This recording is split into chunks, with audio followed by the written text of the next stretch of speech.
Oh. Ito ano mga katropa, itong makinang 4DR5. Ngayon, itong makinang to, may salyadang truss washer. Ayan o. Kaya, ayan salyada niyan. Kaya kailangan sa mga ganito, kailangan ang push rod sa ilalim sa Baby Master, kailangan hindi tukod. Hindi laging tukod sa sa pressure plate, kasi pag ay naitukod lagi, yan ang masisira diyan. Yan nakakaroon ng kalugang truss washer, tinatamaan ng sigunyal, nauubos. Kaya kailangan yan, ang lang sa Baby Master sa ilalim, yung ng push rod, sakto lang, hindi tukod na tukod.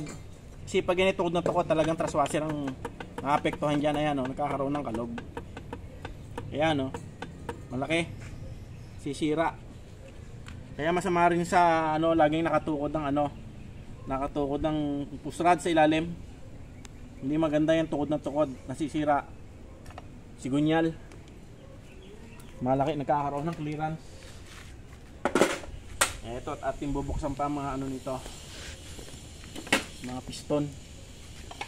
Mukhang nag-overheat to nag-overheat, kaya parang may tama ang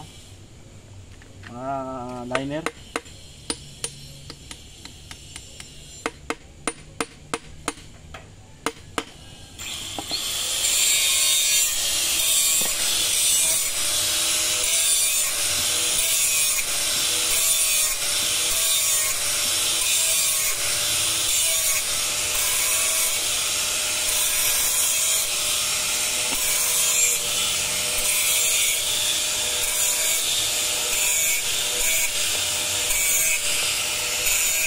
Kailangan huwag itutukod ang kasi yung iba pag ayaw kumambyo, tutukod ang clutch, tutukod na maigi para kumambyo. Ang apekto naman sigunyal, truss washer. Kaya minsan pag halimbawa ayaw na kumambyo, tinutukod pa, kaya may depression na ron, pressure plate, kailangan palitan para hindi sigunyal ang maapektuhan.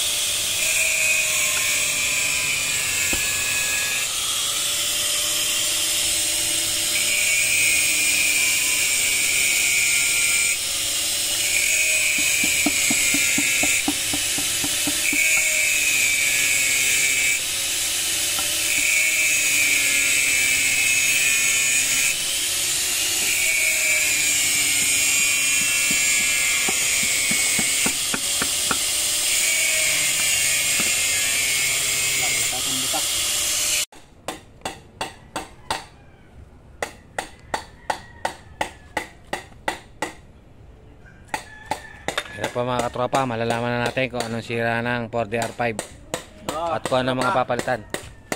Ito ang may problema sa sa 4DR5 na makina. Itong liner, ito paneguhit.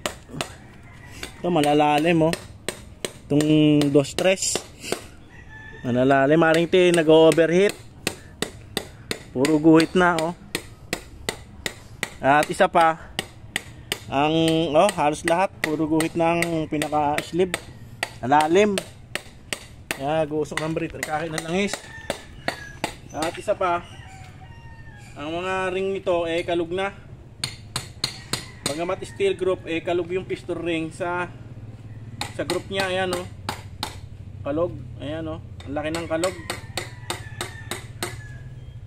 Kaya lakas kumain ng langis, naahon na, lalo na to ito ubos na ang ring ayan, kalog na kalog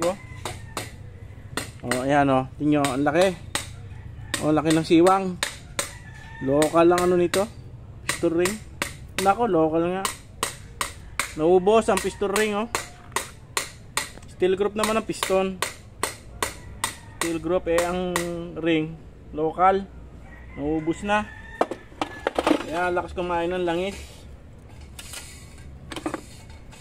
Halos lahat naman halos lahat ang ring, kalagang ring.